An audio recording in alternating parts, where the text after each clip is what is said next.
Hello বন্ধুরা, মৌসুমিস ভ্লগে আপনাদের স্বাগত জানাই। আজ আমি করব রুই মাছের মুড়ো দিয়ে চাল কুমড়োর ঘন্ট।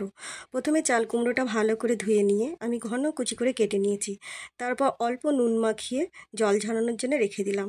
এরপর কড়াইয়ে তেল গরম করতে রাখলাম। তার মধ্যে আমি প্রথমে মাছের মুড়োটা ভেজে নিলাম লাল লাল করে। এরপর ভাজা হয়ে যাওয়ার পর তুলে রেখে দিলাম। ওই গরম করা তেলেই আমি ছেড়ে দিলাম সাদা জিরে, শুকনো লঙ্কা, তেজপাতা ও কাঁচা লঙ্কা। এবার ঝরিয়ে রাখা চাল কুমড়োগুলো আমি ওর মধ্যে ছেড়ে দিলাম। ভালো করে নাড়াচাড়া করে স্বাদ মতো নুন হলুদ দিয়ে ঢাকনি দিয়ে ঢাকা দিয়ে দিলাম। কিছুক্ষণ পর আবার ঢাকনিটা আলগা করে দেখলাম চাল কুমড়োটা মজে গেছে।